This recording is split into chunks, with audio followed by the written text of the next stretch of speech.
कि बीजेपी को इस देश से हटाना है तो एकमात्र नेता है वो बहन कुमारी मायावती जी। बहुजन समाज के लोगों को हम पढ़ाई में भी बच्चों के उनके सहयोग करेंगे, उनके इलाज में भी सहयोग करेंगे और उनके रोजगार में भी सहयोग करेंगे।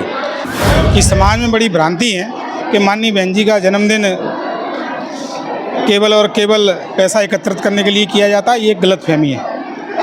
इस देश में सभी राजनीतिक दल अपने दल को चलाने के लिए समय समय पर चंदा करके अपनी पार्टियों को चलाते हैं।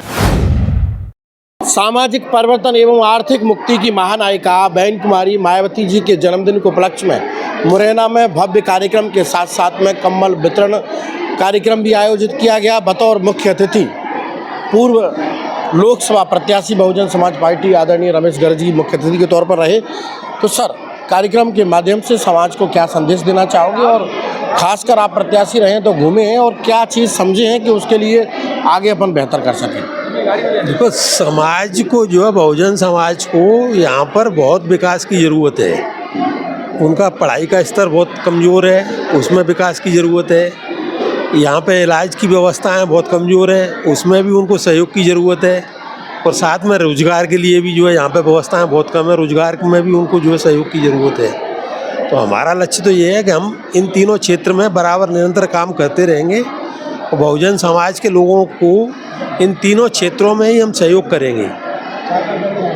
एक बात ज़्यादा चर्चाओं में रहती है आपकी कि आपने जब पार्टी में आए थे एक बात कही थी कि मैं पार्टी से आजीवन यहीं रहूँगा, जाऊँगा नहीं। तो इस बात से लेकर आप कितने कॉन्फिडेंस है कि इस पार्टी में आके मुझे ऐसा एहसास हो रहा है कि इसमें काम करने की आवश्यकता है और अच्छा फील होता है? देखो, बहुजन समाज के लोगों के लिए काम करने की यहाँ बहुत गुंजाइश है और हमारा जो लक्ष्य भी है वो जो है इनके विकास का ही लक्ष्य है हमारा।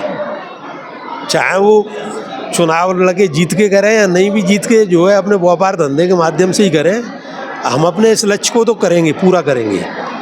बहुजन समाज के लोगों को हम पढ़ाई में भी बच्चों के उनके सहयोग करेंगे, उनके इलाज में भी सहयोग करेंगे और उनके रोजगार में भी सहयोग करेंगे। और इन सब चीज़ों की क्षेत्र को बहुत ज़रूरत है। जब तक ये इन लोगों के बच्चे पढ़ लिख के तैयार नहीं होंगे, जब तक इस क्षेत्र का विकास नहीं होगा। बिना पढ़ाई के, बिना शिक्षा के विकास नहीं होगा इस क्षेत्र का। इसके लिए चुनाव के समय आपने घोषणा की थी कि मैं कुछ स्कूल हैं शुरुआत कर दी है हमने, 3 स्कूल अभी गोद लिए हैं हमने।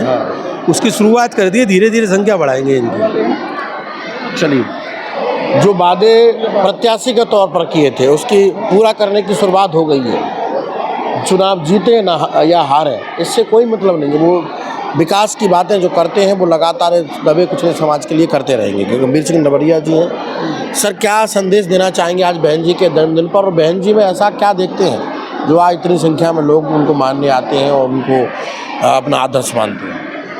आज माननीय बहन कुमारी मायावती जी का जन्मदिन है और पूरे देश में लोग उनको मानने वाले बड़े धूमधाम से मनाते हैं।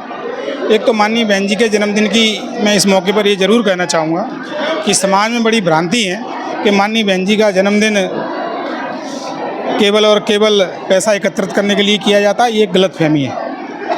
इस देश में सभी राजनीतिक दल अपने दल को चलाने के लिए समय समय पर चंदा करके अपनी पार्टियों को चलाते हैं। उसी के तहत पार्टी को आर्थिक सहयोग के रूप में इकट्ठा करने के लिए जन्मदिन ये मनाया जाता है। लेकिन इसके बारे में गलत तरह की भ्रांतियाँ समाज में फैलाई गई हैं, इसको मैं दूर करना चाहता हूँ।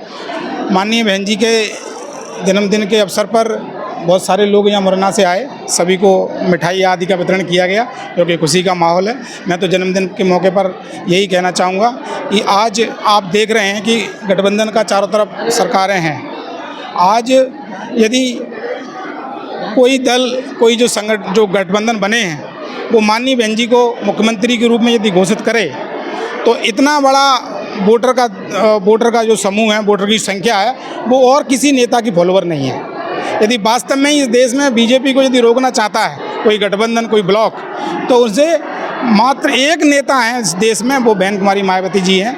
यदि उनको उस ब्लॉक का मुखिया बनाकर अगर घोषित किया जाए तो एक तरफा चुनाव होने की संभावना इस देश में बन सकती है। लेकिन आज गठबंधन दिखाई नहीं दे रहा है। दिल्ली में सब आमने सामने लड़ रहे हैं, फिर भी आपको उम्मीद है कि बहन जी को वो अपना नेतृत्व देंगे और बहन जी को नेता मानेंगे, तो ऐसा हो सकता है? ये हमारे देश की ये विडम्बना है कि यहाँ जाति बिरादरी में जो बटा हुआ जो वर्ग है उसमें जातियों के हिसाब से आदमी की भावनाएं होती हैं, वो तय करता है। आज भी हमारे देश में ये स्थिति है कि किसी भी कीमत में किसी भी कमज़ोर वर्ग को राजनीतिक तौर पर किसी बड़े स्थान पे यहाँ लोग नहीं देखना चाहते। ये हमारी विडंबना है, चाहे वो कैसा भी बना रहे। हमारी वोट संख्या यहाँ सबसे ज़्यादा होने के बावजूद भी अभी हमारे जो यहाँ के शासन प्रशासन में पहले से बैठे हुए लोग हैं, वो किसी भी कीमत पर चाहे कुछ भी करना पड़े, कमज़ोर वर्ग को अच्छे पद पर बैठा हुआ नहीं देखना चाहते। ये विडंबना है।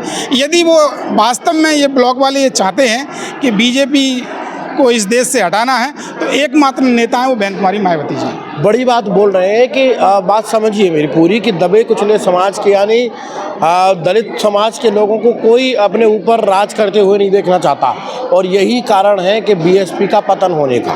बीएसपी कमज़ोर हुई है तो इसी कारण हुई है क्योंकि लोगों को दलितों की नहीं, पूरे देश की मसीहा जो खास करके एससी समाज से आती है वो हजम नहीं होती।